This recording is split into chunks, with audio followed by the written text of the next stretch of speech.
beaucoup ici. Les jeunes, toute personne qui dit pourquoi tu vas ici, que ce soit ma mère ou mon père. Toute personne qui n'a pas dégagé devant leur gloire. Si je ne sont pas quelqu'un, là où nous allons réussir.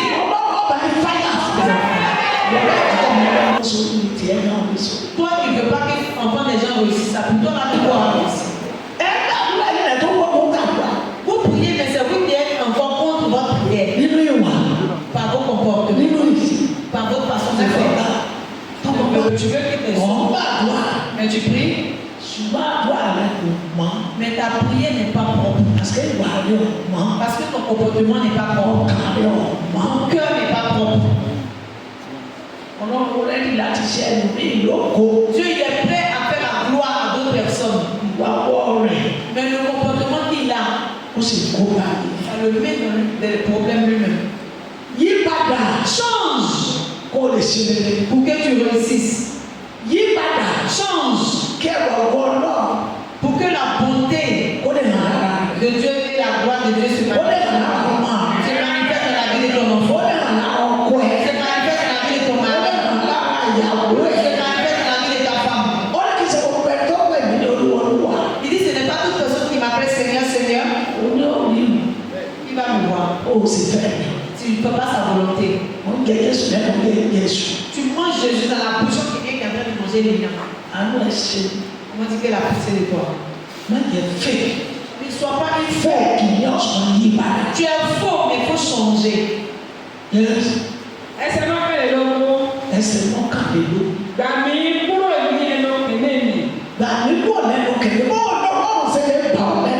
Comment Dieu peut t'arracher dans la gueule du lion? Lion qui te poursuit. Lion qui te poursuit. Et puis Dieu il est prêt à donner fusil au lion qui te poursuit. Maintenant toi tu dis à Dieu attends.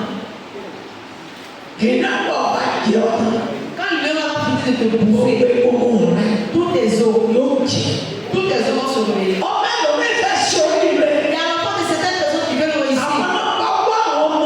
Les numéro 1 des enfants.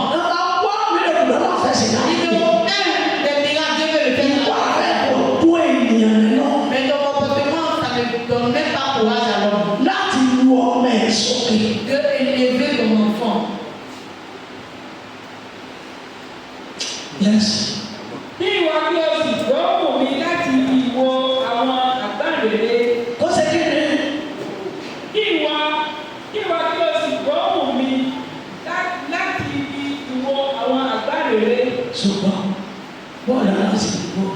Comment Dieu peut entendre ta voix?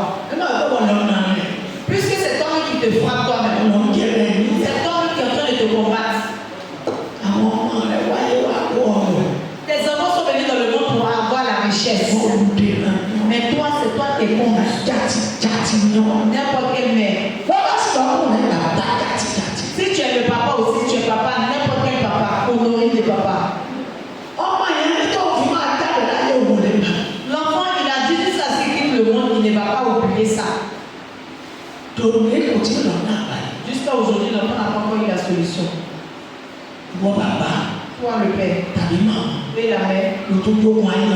Et puis c'est pour toi encore qui est le problème de la vie de ton enfant. Dieu, il est prêt pour chipoter tes ennemis. Si enfant de quelqu'un réussit, l'ennemi, sa vie est gâchée. C'est là tu fais n'importe quoi. Tu fais le contrôler.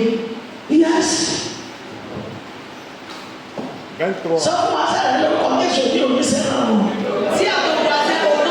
ne vais pas faire le contrôler. Je ne vais pas bloquer ton enfant.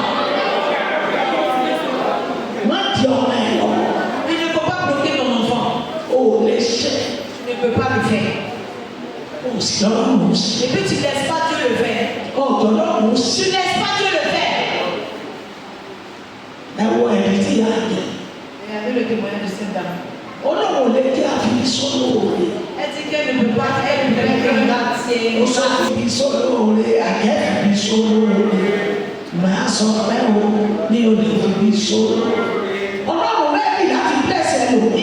il est prêt à bénir certaines personnes. Dieu il est prêt à sortir des enfants en public. Mais ton comportement ne permet pas. Change mon frère. Change ma soeur. Yes. 23. J'ai publié ton nom parmi mes frères. Je t'ai célébré au milieu de l'assemblée. 24. Vous qui créez l'Éternel, louez-le.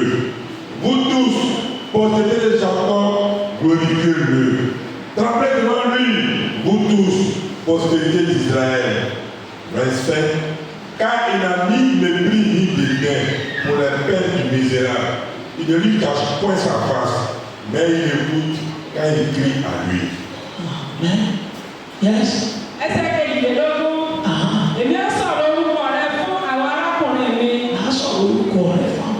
Je publierai ton nom à mes frères. Yes.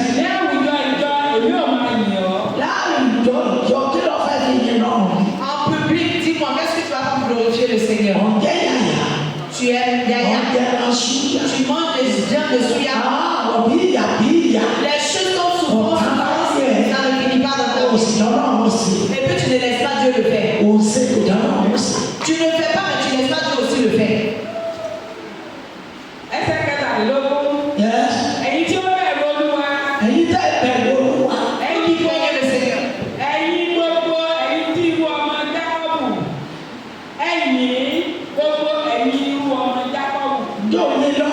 Est-ce que tu glorifies le Seigneur? Est-ce que tu regardes ses bienfaits puis le remercier? Est-ce que tu ne pas lever le matin puis regarder les bienfaits de Dieu puis le remercier? Est-ce que tu as regardé les enfants que Dieu t'a donnés puis le remercier? Les enfants comme les enfants comme docteur, les enfants comme juge, les enfants comme avocat, les enfants comme les enfants de pilote que Dieu t'a donnés.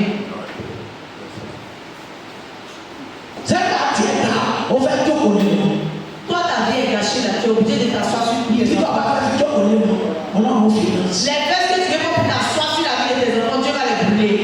C'est ça. Glorifie le Seigneur. Remercie-le. Glorifie-le. Travail que Dieu veut faire dans ta vie, tu ne peux pas le faire. Jusqu'à ta mort, tu ne peux pas le faire. Maman le dit toujours, arrêtons de charger. Souvent Dieu regarde juste et puis fait du bien à quelqu'un. Il peut regarder et puis touche quelqu'un. Et à travers que telle personne ne peut pas faire, il faut le faire à sa place. Et maintenant, si tu fais parler avec quelqu'un, ton bienfaiteur. La personne qui fait parler avec Dieu en train de faire parler avec son bienfaiteur. S'il pleut, il y a le feu aussi. Tu dois être numéro 1 dans la maison de Dieu. Ta vie ne glorifie pas. Ton travail ne glorifie pas. Tu disperses le peuple de Dieu. Parce que si tu vois quelqu'un que Dieu a béni, mais qui ne marche pas correctement, tu es une personne mauvaise. Les gens qui sont dans les problèmes, qui ne gagnent même pas quelqu'un pour les aider. C'est eux encore, ils sont en train de faire la volonté de Dieu plus que toi-même. Est-ce que tu es bon comme ça? Dieu il est prêt à prendre la main aux enfants de la gloire. Maintenant, c'est toi-même qui as serré ceinture de la guerre. Dis à ton voisin, je n'ai pas serré ceinture de la guerre sur la vie de la vie. Tu es mauvaise mère. Par la grâce de l'Éternel, la vérité va toujours sortir sur cette montagne. Changez. Sorcier, changez. Sirène des eaux, change. Mami Wata, change. Enfant de la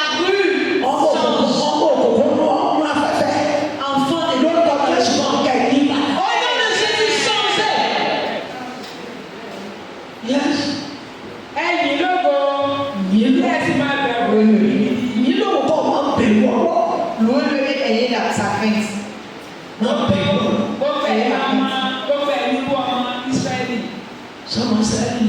Est-ce que tu es de la postérité d'Israël? Tu es enfant de Pharaon? Tu n'es pas enfant d'Israël. Si tu étais enfant d'Israël, tu n'es pas fou, tu n'es pas mental. Tu n'as pas de problème mental.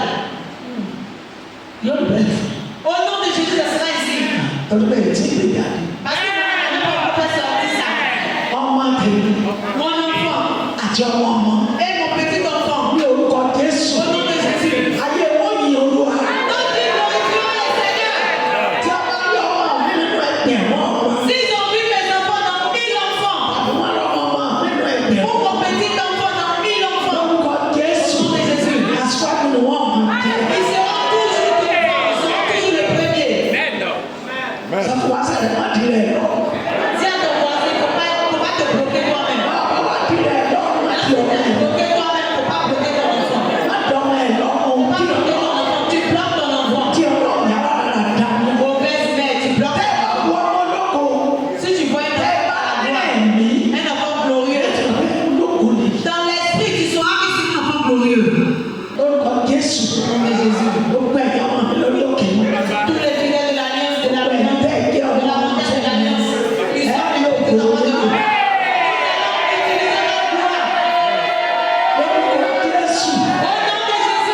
Il ne faut pas permettre que ton enfant souffre.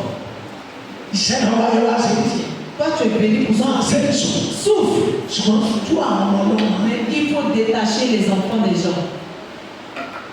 Les personnes que Dieu va donner la gloire sont beaucoup. Les jeunes. Toute personne qui dit qu'il ne faut pas, tu vas y passer. Que ce soit la même. Attends, tu es dans le monde, pourquoi? Ta présence dans le monde, c'est quoi? Et puis la vie de ton enfant est là. La personne qui parle en train de parler avec autorité. Si ta vie n'est pas bonne, tu es venu faire quoi? Au nom de Jésus, les jeunes. Les jeunes, dites au nom de Jésus. Les enfants, dites au nom de Jésus. Dites au nom de Jésus. Ma maman. Éternel de ta main, même vérifier l'œuvre de ta main. Tu me déranges. Tu vas tirer tes mains. Il va t'arracher maintenant mon bonheur. Et il va me le donner. Asseyez-vous dans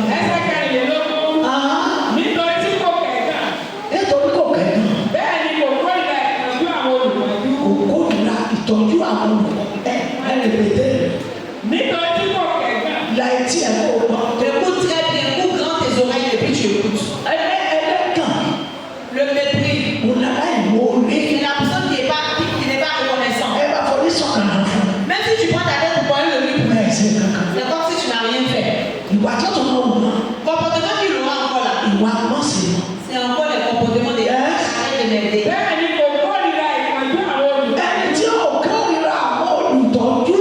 Tu ne méprises pas. Toi, tu méprises les gens, tes bienfaiteurs. Les gens que tu as déjà élevés. Pour les utiliser pour toi. Mais est-ce que tu les donnes la voix au fond? Tu les donnes la voix de le faire? Ou bien d'autres enfants? Comme l'enfant que maman vient de parler de lui. S'il a lutté pour arracher sa gloire, c'est ce genre d'enfant que les mamans les appellent.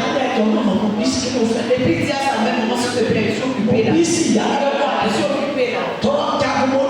Parce que vraiment, il a lutté pour arracher sa gloire.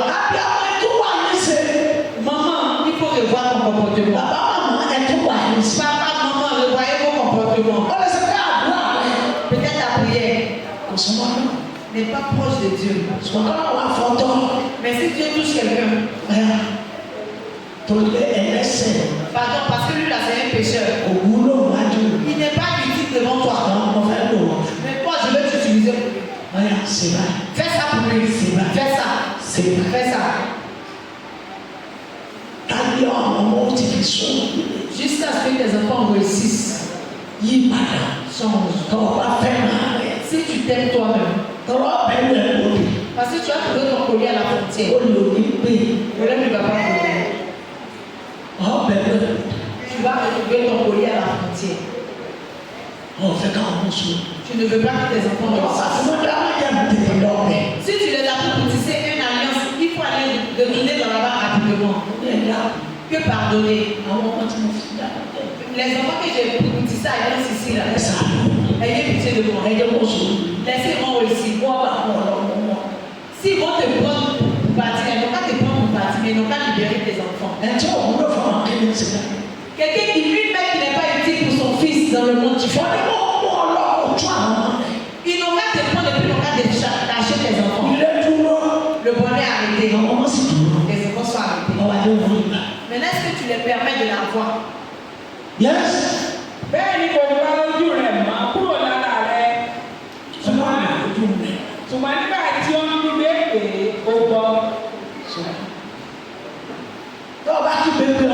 Si tu cries à l'Éternel. Ton comportement doit être bon. Ton attitude doit élever le nom du Seigneur. Tu vas l'appeler dans la forêt. Yoda. Tu vas appeler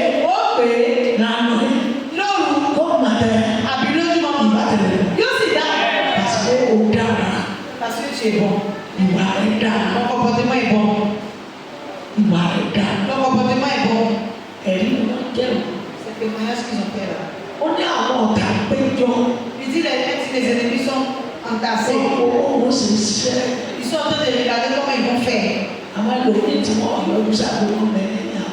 D'autres qui vont faire face là, ils sont derrière la vache. Ils n'ont jamais utilisé voile, mais ils vont utiliser voile ce jour-là. Juste pour cacher leur visage. C'est ça ou c'est pas ça? C'est qu'elle a mal tourné. Tu sais que c'est comme ça aussi sa vie allait être. Dieu a pris sa vie pour mélanger le cœur de l'ennemi. Dieu l'a soutenu. Bagage qu'elle loue qu'elle ne peut pas porter. Dieu l'a étonné là où même elle ne s'attendait pas. Maintenant, toi, Dieu te dit de t'étonner, puis tu fais la colonie. Tu donnes le nom. Dieu est prêt pour changer bagage que tu ne peux pas changer. Maintenant, tu parles de passion. Tu t'assois. Tu vas aller t'asseoir là où tous les ennemis te verront. Tu vas t'asseoir au bord de la route. Le jour du Seigneur. Attends, tu prends de l'alliance pour dire. C'est ça. C'est pour que ta vie soit bonne. Ta prière n'exauce pas. C'est à cause de ça que tu es au bord de la route. Tu as attendu ta bouche. Tu as attendu ta bouche au bord de la route. Tu ne peux pas disperser l'alliance. Il n'y a même pas la bonté en toi. Tu n'es même pas resté tranquille. Ton cou balance. La personne qui voit au bord de la route, le jour du Seigneur. Comment tu regardes là? C'est pas fidèle de l'alliance qui est là. Mais regarde-moi. Pourquoi tu as assis en train de poulet ta torticolis? Ceux qui sont récriés, ta vie ne glorifie pas le nom du Seigneur, tu es méchant. Tu es méchant. C'est ce genre de personnes à vous retirer et vous regardez au ministère de Dieu. Tu as assis en train de génie. Tu as assis en train de génie. Tu es génie, mais voilà. Va dire à tes groupes. Tu es avec moi.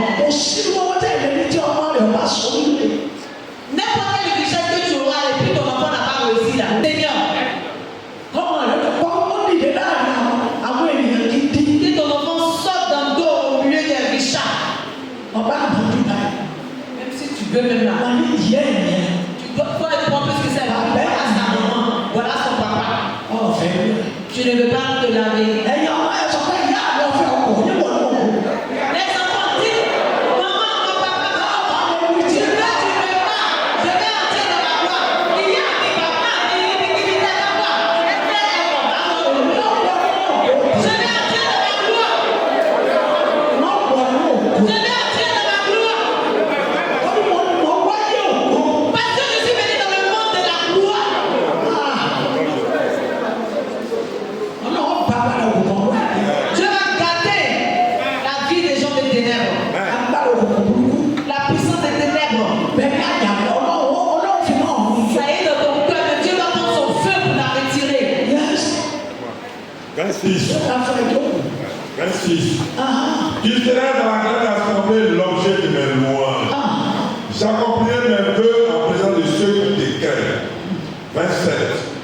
Les malheureux mangeront et se rassasieront.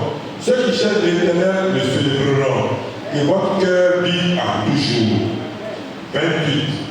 Toutes les extrémités de la terre penseront à l'Éternel et se tourneront vers lui.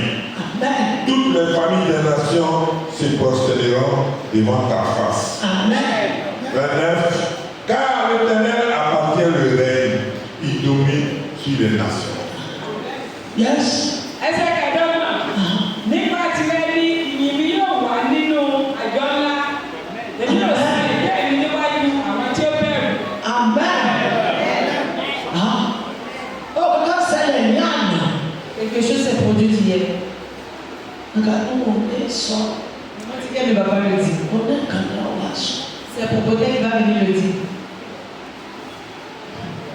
Qui c'est pas pourquoi mentir, il n'y a pas pire. Ce n'est pas forcément tout l'enfant que Il n'y a pas de au même moment. ce n'est pas forcément tout l'enfant que toi-même tu as accouché. Qui c'est pourquoi mentir, il n'y a pas pire. Une bonne personne. Les mots, oui, on m'en met. Ce n'est pas l'enfant que tu as accouché forcément que tu vas appeler mon enfant. Tous les enfants sont les enfants de maman. Pourquoi Tous les enfants. voilà comment on se dit. Toi qui ne veux pas que l'enfant des gens réussissent, ça toi là-même ne va pas réussir. On s'est pas content, non? La semaine dernière, On est en train de se baisser. que les démarches ont commencé. Soit l'autre, Mais hier, là, l'autre, hier nuit, alors, dans la nuit d'hier,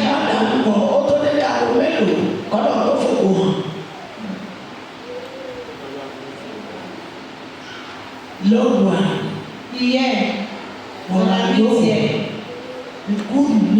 dans la nuit d'hier, c'est là les bonnes nouvelles sont tombées. Les bonnes nouvelles sont tombées.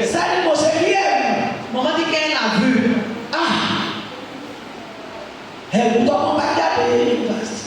Maman dit qu'elle a vu les diplômes de l'université. Qu'elle a vu. Elle dit vraiment, elle était dépassée. Donc, c'est merci, merci. Merci Seigneur. Merci Seigneur. Merci Seigneur. Et voilà encore son chapeau de diplômé.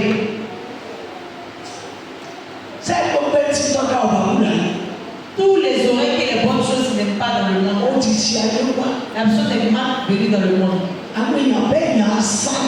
Ce genre de personnes, ce sont des personnes vaines. Si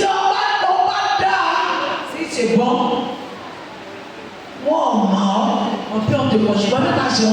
Mais avec ton enfant, le monde te connaîtra. On dit tu ne le connais pas. Et voilà la maman de l'homme. Si tu l'as touché, ou bien tu as tenté de le manquer de respect, il faut savoir qu'ils vont te prendre pour partie. C'est le bonheur. C'est la réussite. Les oreilles qui fait cela. Maintenant tu es là, tu es prêt, on regarde celui qui est tombé dans l'eau. Les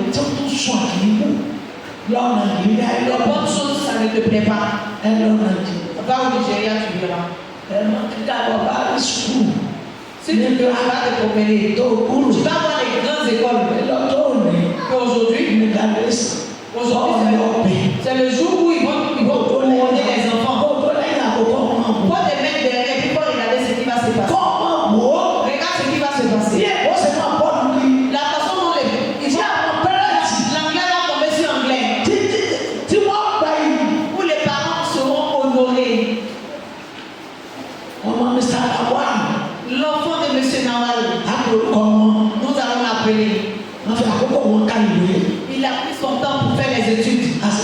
Et nous avons vu que vraiment il a réussi. Et il y a une bonne personne dans la classe. Il n'a jamais redoublé. Aujourd'hui c'est son jour. Lui et sa famille. Vous allez vous tenir debout, danser les deux. Ils vont l'honorer plus que ça. Et puis la danse commence. Avec les vêtements donnés sur le cou de ton enfant. Toi, n'importe quoi. Ce qui est bon, si ça ne te plaît pas, tes sorciers, tes sirènes des autres. Si tu vois que ce qui est bon ne te plaît pas, papa nous a dit ici là. Et taillé les jumeaux, ils sont sortis de l'université. S'ils ont demandé ses enfants, est-ce qu'ils sont bienvenus? Oui. Leur vie, les enfants dans leur monde ne peuvent pas disparaître au Nigeria. Parmi eux, leur nom est parmi les personnes qui ont fait les études, qui ont réussi au Nigeria. Leur nom est dedans. Maintenant, toi, tu veux que pour toi, dans la caille court. Tu vois que tu veux que toi, ton enfant, dans la caille court, son nom. Nom de ton enfant, dis-moi, tu veux que ça soit ouvert une question. Même s'il n'y a pas quelqu'un qui va réussir dans ta famille, permets que ça commence sur toi. Au nom de Jésus. Nous allons avoir l'utiliser. Nous n'aurons pas.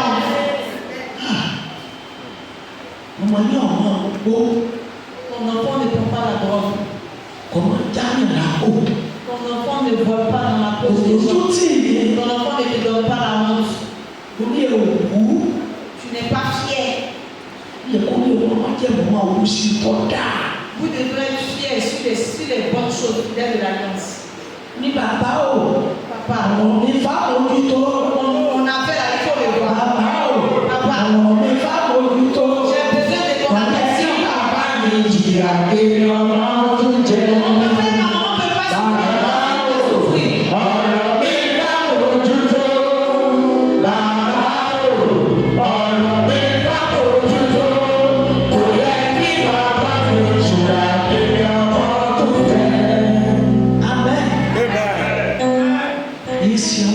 Qu'est-ce que tu as? Attends, vous prenez les études pourquoi? Vous priez, mais c'est vous qui êtes encore contre votre prière. Par vos comportements, par votre façon de faire. Si l'enfant a fait les études, il a réussi.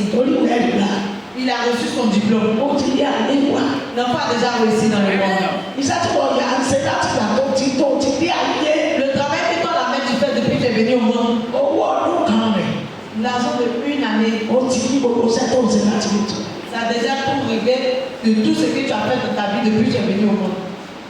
Nous serons heureux. Nous allons résister la paix pour faire du bien.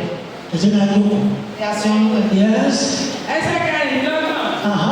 Àwọn olùkọ́jú yóò tẹ́ wọn lọ́rùn. Àwọn tí wọ́n wọ Olúwa yóò yìn. Ọkàn yìnyín yóò wà láéláé. Nous allons le glorifier pour l'éternité. Ce qui est bon doit te plaire. Yes. Ce qui est bon doit te plaire. Comment est-ce que ça sera chic? On t'appelle pour te dire qu'on veut couronner ton enfant. Mais comme tu ne vois pas, tu ne te vois pas toi-même. Tu es.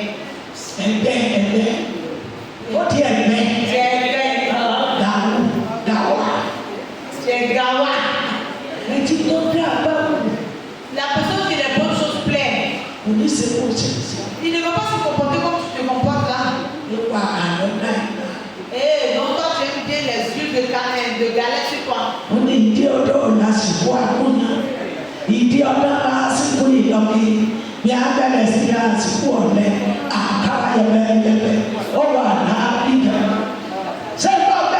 Chanson de mon Madame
Maman dit qu'elle a regardé quand il l'a porté. Elle a regardé papa. Elle a regardé papa. Maman dit elle regarde la fille, elle regarde le père. Et puis elle demande à papa, tu es sûr que c'est ta propre fille? Elle a fait les études. Elle a réussi. Et puis elle a encore des bons parents. Il y a d'autres de ses amis qui sont en train de faire autre chose dehors. D'autres sont en train de briser les maïs pour vendre.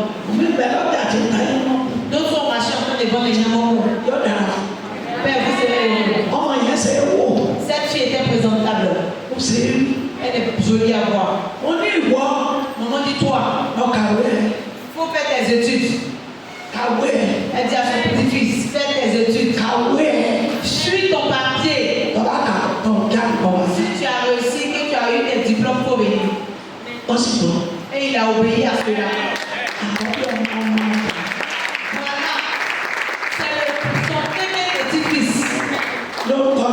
Au nom de Jésus. Tu vas donner le nom à ton enfant qui est venu trouver l'honneur. L'enfant qui est venu trouver la richesse. L'enfant qui est héritier de la richesse. Il n'y a pas de misère. Le bonheur est devenu L'honneur, la richesse est devenue héritier.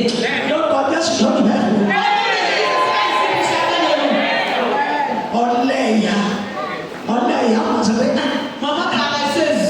Tu as te promener pour dire la femme qui a donné le grossesse dans certaines filles. Tu n'as pas encore vu la femme qui l'a accouché là. Mauvaise mère. Tu ne veux pas que ton fils réussisse. Il doit réussir d'abord. Pourquoi il doit goûter la misère? Non, la misère n'est pas bon. Comment tu fais pour ton enfant grandit toujours. Tu ne trouves pas de solution à ça. Tu te combats toi-même.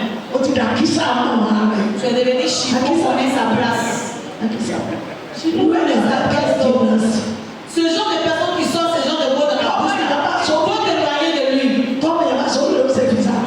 Si ton enfant a réussi là, tu peux faire le malin. Au nom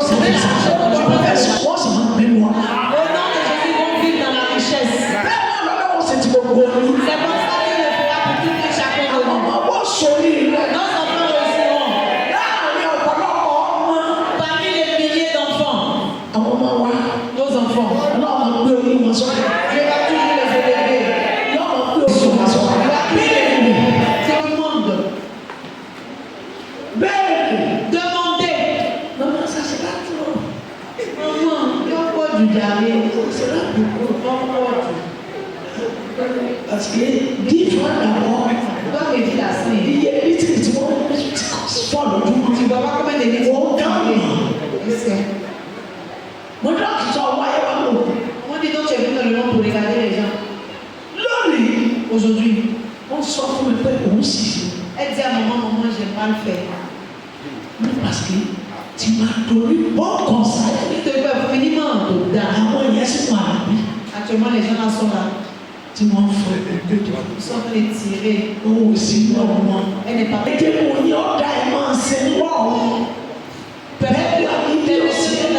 Permettez-vous d'avoir des bons comportements. Ayez un bon cœur.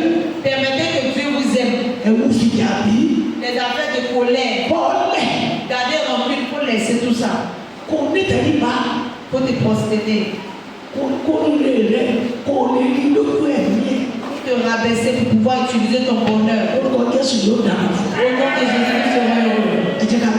Et assurons tranquillement aux gens.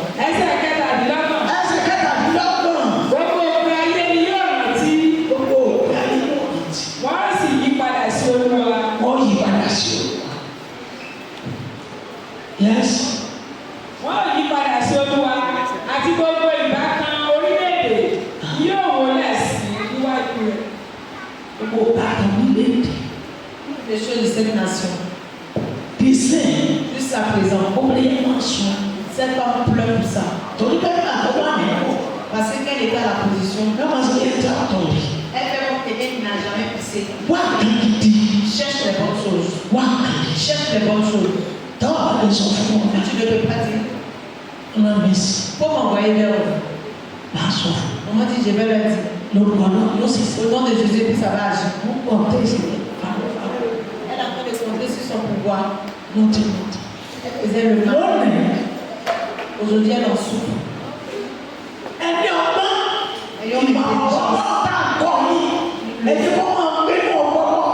L'enseignement de Dieu qu'on nous donne, ça reste en nous. Si tu pries là, il faut même appuyer encore avec un bon comportement. Pour recevoir le bonheur. Pour que le bonheur puisse atteindre tes mains. Qu'on puisse se demander. Quel travail tu as fait pour que tes enfants soient sur cette position-là? Et tu diras, c'est Dieu. C'est Dieu. Hier, là, vraiment, moi qui c'était un jour. Elle était très heureuse. Jusqu'à ce petit matin. Pour peut-être les témoignages avec témoigner. Les témoignages ne vont pas couler en nous. Essa aqui é de grama. Nítorí ìjọba ní tí Olúwa, ó sì ní báàlẹ̀ nínú àwọn orílẹ̀-èdè.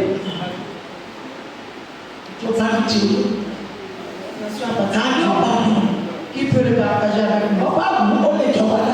Si ça le plaît, il peut gouverner dans ta vie. Si il peut gouverner dans la vie de ton enfant. Si il peut régner dans la vie de ton petits-enfants. Est-ce que tu veux qu'il règne dans ta vie? Oui, je veux. Mais tu veux qu'il règne dans ta vie, mais tu ne l'aimes pas. Tu es en train de faire parler avec Dieu. Tu es en train de lutter avec Dieu. Si tu l'as servi pour toi-même. Si tu ne l'as pas servi, tu as eu des problèmes. Si la mort te tombe dedans, tu as eu des problèmes. On n'a pas le temps pour servir Dieu. Et si la mort arrive, tu auras le temps à la mort. Tu vas devenir comme souris. Tu vas devenir propre comme souris. Ils vont encore marcher sur toi. Si tu arrives là où on jette le corps, le pied va aller comme ça.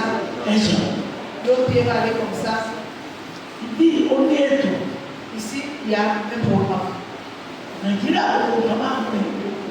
Au Nigeria, toutes ces choses, on ne prend pas l'argent pour ça. Mais c'est les mauvaises choses, les mauvaises paroles. Il y a d'autres même qui vont mettre la tête au sol et puis le pied en l'air. C'est pourquoi ils vont pas la cacher parce qu'on ne pourra pas le mettre dans le cercueil. Maintenant, tu es devenu autre chose dans ton âme. Tu te prends comme une bonne personne. Tu dis forcément tu veux mourir au soleil. Toi qui n'aimes pas les bonnes choses. Nous serons la parole de Dieu que nous écoutons, ça va toujours évoluer en nous. Ça va produire de bons fruits. Ça va nous changer en nous. Au nom de Jésus, nous aurons la faveur de l'Éternel. Nous aurons la miséricorde de Dieu. Yes. 30. Tous les puissants de la terre mangeront et se prosterneront aussi. Devant lui s'inclineront tous ceux qui descendent dans la poussière, ceux qui ne peuvent conserver leur vie. 31. La postérité le servira. On parlera du Seigneur à la génération future. 32. Quand elle viendra, elle annoncera sa justice. Elle annoncera son œuvre au peuple nouveau-né. Amen. Essa é a lọ́gbọ̀n. Gbogbo àwọn tí ó san alẹ́ ayé yóò máa jẹ. Wọ́n sì máa wólẹ̀ sí. Gbogbo àwọn tí ó sọ̀kalẹ̀ lọ sínú erùpẹ̀ yóò tẹríba níwájú rẹ̀. Àti ẹni tí kò lè pa ọmọ ara rẹ̀ mọ́ ní ayé. C'est la volonté de Dieu. Pour être à l'aise. Les La vie que tu mènes qui n'est pas là. Monsieur ou madame. Jeune. Changeons. Changeons. Changeons. Comment dire au nom de Jésus, il faut changer. Les mamans enseignant nos enfants. Ne vivons pas dans la misère et puis pour papa enseignant nos enfants. Enseignons nos enfants. Nos enfants n'ont pas encore vécu les bonnes vies. Et puis en même temps, on vient demander ta fille en mariage, tu donnes. Ça ne permet pas qu'elle te voie. Maintenant, on vient avec parade pour terminer. Maintenant, tu as commencé à te promener pour dire, je ne sais même pas ce que j'ai fait à Dieu. En toi et Dieu qui a tort. L'enfant qui doit aller à l'école, il faut l'envoyer à l'école. L'enfant qui doit payer combien de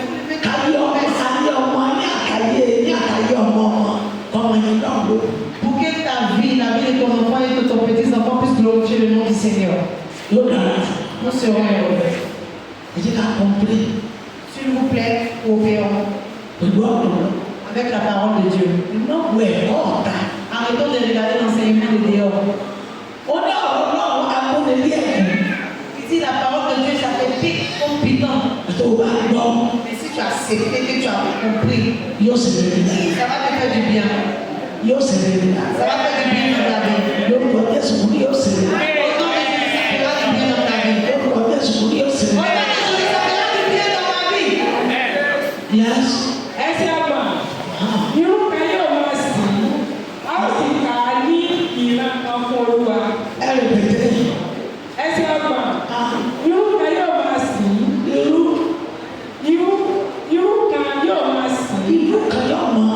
La postérité le servira. Nous allons le compter pour le Seigneur. Ça sera ainsi. Vous verrez, il y a beaucoup de visions dans la Bible. C'est dans la Bible. Lui qui a servi Dieu est là. Lui qui n'a pas servi Dieu est là. La famille de Pharaon. La famille d'Israël. Donc, ce soit d'une bonne postérité. Les enfants soient d'une bonne famille. Arrêtez de vous comporter comme des fous. Obéissez à la parole de vos parents.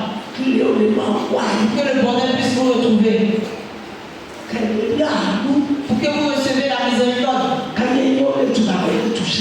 Pour que votre vie soit à l'aise. Si tu es enfant de prophète et puis tu n'obéis pas, c'est que tu gardes le ministère de Dieu. Tu disperses le ministère de Dieu. Tu gardes les choses. Parce que bon, le schéma qui est devant, c'est lui qui suit et les garde pour mourir. Si on dit toi, enfant de prophète, comporte-toi bien. Le ça sera une leçon pour les fidèles.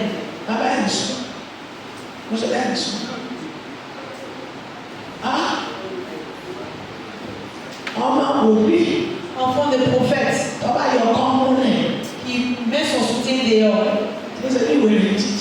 qui fait comme fou, qui est en train de montrer ses seins à voiture. Maintenant, dis-moi, c'est quel conseil, c'est quel enseignement? Quel est l'avancement que tu mets dans le ministère de ta famille?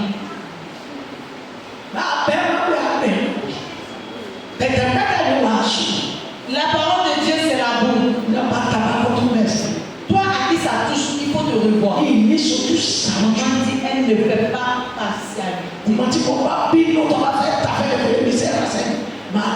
partialité. L'enfant même qui met la mise au monde, si l'enfant même veut mal se comporter dans son monde, elle va diminuer cet enfant. Si quelqu'un réussit, les autres vont le regarder.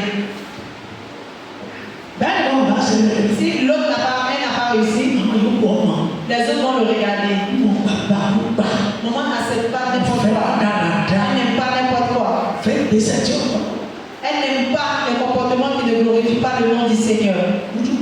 Elle remercie le Dieu vivant. Elle a eu la grâce chez Jésus-Christ. Elle a reçu la grâce. Une très grande grâce qu'elle a reçue. Les gens ont dit une fois. Elle n'a pas dit rien. Et les gens qui ont dit. Ils disent que le pasteur de lui dans la chapelle. Il a giflé un monsieur, un jeune à l'église. Et c'est ce qu'il a demandé. Maman dit c'est un, il a donné. Il doit donner 4. Mais il n'a pas peur de porter main à l'ordre de Dieu. On dit c'est encore. L'enseignement que son père et sa mère l'ont donné, il n'a pas reçu là. Il m'en donne bien. Il ne faut pas gâter mon ministère. Là où Dieu m'a mis là, ne me mets pas dans des ennuis. Maman dit, le pasteur l'a corrigé. Jésus, gloire à ton nom.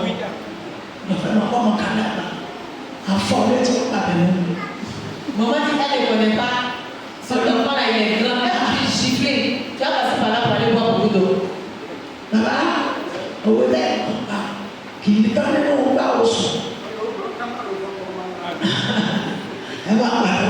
un adage que papa l'a fait à la visite et dit que ça ne peut pas finir si toi et toi papa va même petit. Il aura un peu de reste. Maman dit qu'il ne faut pas me tenter. Il ne faut pas tenter mon ministère.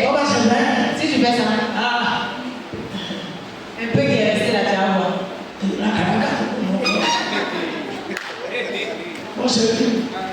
Comme ça, c'est vrai. S'il vous plaît, apprenons nos enfants la paix.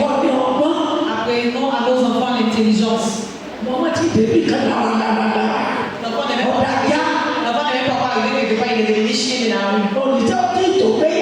Tu n'es pas encore prêt à te marier. Mais il n'y a plus de vitamines en toi. Tu n'as même pas de sécurité. Il n'y a pas une histoire de lire la Bible même. Si ce n'est pas pour sortir et rentrer dans la maison des garçons. En train de te c'est pas parce que tu es devenu adulte que tu dois te dire que quand tu vas commencer à faire l'adultère. C'est pas parce que tu as commencé à avoir des menstrues. C'est pas là maintenant que tu vas devenir chienne. Enseignons nos enfants, n'accouchons pas les enfants comme ça pour les déposer. Si l'enfant est devenu moins sec, si tu veux le temps, il est déjà sec. Si tu veux le temps là, il n'y a rien à faire, ça se passer. Parce que tu n'as pas enseigné dès le bas âge. Mais c'est que tu as enseigné dès le bas âge. S'il n'a pas accepté, il va trouver son polio à la frontière. Aucun voleur ne va voler. Faisons la volonté de Dieu. Cherchons la faveur de l'Éternel. Obéissons à la parole de Dieu. Ayons la crainte de Dieu. Prions avec nos enfants les matins. Disons à nos enfants de prier avant de sortir. Dites aux enfants de demander l'Esprit Saint. L'esprit, l'intelligence et la sagesse. Qui le demande à Dieu. Et Dieu va les donner. Les parents, vous aussi, vous serez en paix. Les parents, vous aussi, vous serez en paix. Maman dit à Dieu, ne permets pas que je grandisse chez mes enfants. Non. Alors est-ce que tu n'as pas un jeton là-bas, tu as fait transférer ça? C'est pour nourrir. Maman dit qu'elle ne peut pas. Maman dit un enfant ne peut pas lui dire que tu veux quoi? Mais si tu es intelligent, c'est que tu dois faire pour tes parents. Tu peux demander le compte de tes parents. Papa, mais là, comment on fait, papa, tu veux quoi? D'accord. Mon enfant, toi aussi, tu as quoi? Maman, tu veux quoi? D'accord, tu as quoi? On va se poser la question. Il faut me donner une mauvaise question, je vais te donner une mauvaise réponse. Si tu envoies folie, je vais prendre folie pour réparer ta folie. C'est folie encore pour soigner folie. La place de l'homme de Dieu est à part. La place d'accepter les conneries est à part. Si tu envoies pour dire comment j'ai transféré telle somme dans ton compte, je vais prier pour toi. Et puis elle va prendre dedans. Allez payer. Ou bien des dons. Il va manger. Même si c'est un morceau qu'elle a goûté dedans. Le reste est pris pour l'enfant. Au nom de Jésus. Tous les mamans, les papas, dans la main de nos enfants. Afin de pouvoir subvenir à nos besoins. Nous n'allons pas réaliser dans la main de nos enfants. Papa, c'est quand est-ce que maman, l'autre a envoyé l'argent? Maman, au nom de Jésus. Nous n'allons pas manger le fruit de nos enfants, les bénéfices dans nos pleurs. Nos enfants ne vont pas nous prononcer les mauvaises paroles parce qu'on veut manger. Tous les habits que nos groupes payent. Et puis tu peux payer, donc ton ami a payé, tu n'as pas l'argent. Et puis l'enfant va te dire, maman, il y a l'argent qui a été transféré la fois dernière. Mon enfant il a bouffé. Maman, t'as pas un uniforme là pour la prochaine chance. Au nom de Jésus, cette mauvaise parole là ne sera pas prononcée. Les mauvaises paroles ne vont pas prononcer sur nous. Nous n'allons pas manger ce qu'on donne. Matin, midi, le soir, la nuit de notre vie. Au nom de Jésus, ça ne sera pas amer pour nous. Ça ne sera pas amer pour nous. Vous verrez une mère faire son effort. Papa qui a fait ce qu'il peut faire. S'il n'a pas fait enfant, s'il n'a pas fait enfant mauvais, l'enfant dur, un mauvais enfant, à la nuit. Vous verrez que l'enfant, la nuit,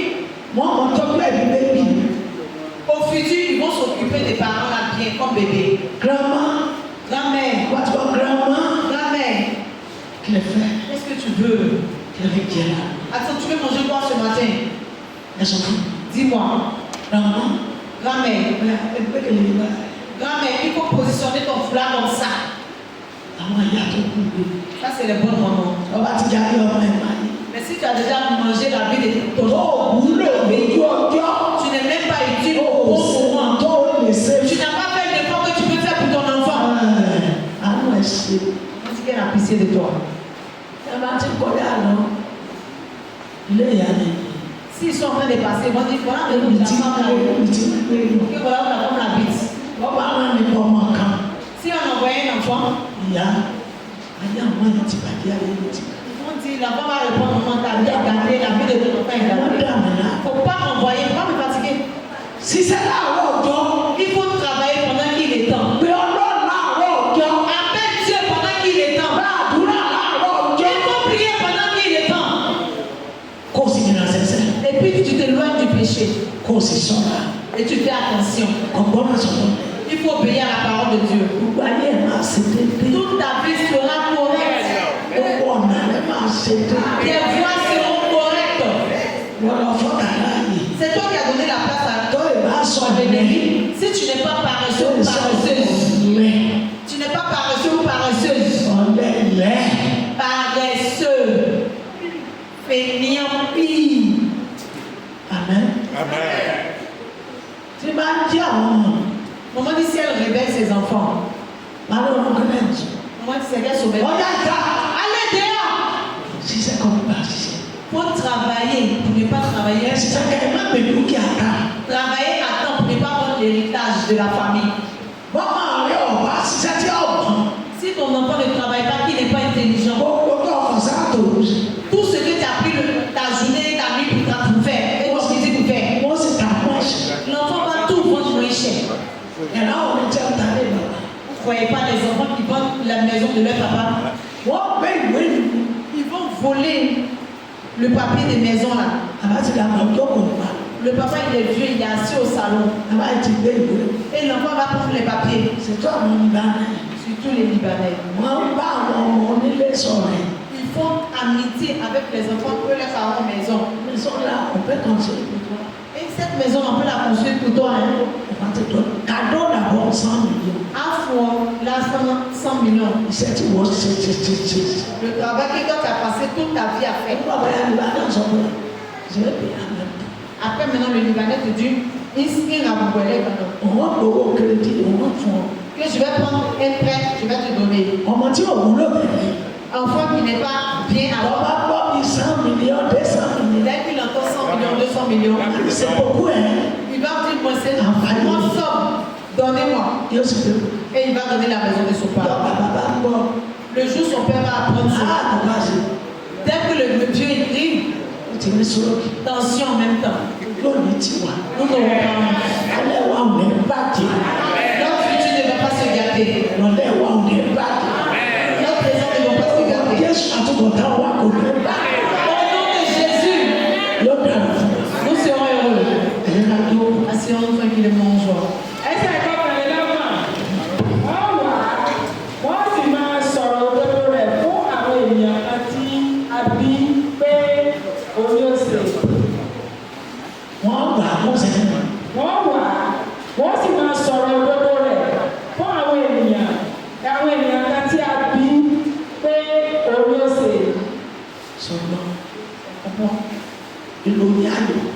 Les bons messages vont sortir. La joie va sortir. Ils vont nous dire qui a fait cela. Si ton enfant a réussi que tu n'es pas là-bas, que l'enfant est en train de marcher dans la rue, ils vont prier pour les parents et le papa. On tellement que ta vie glorifie le nom du Seigneur. Que la vie de ton enfant glorifie le nom du Seigneur. Que toi ta vie glorifie le nom du Seigneur. Et non Dieu au sérieux. Un moment ici, on est à l'autre jour. Mais quand tu fais bonne chose pour eux, c'est vraiment c'est quand à la fois.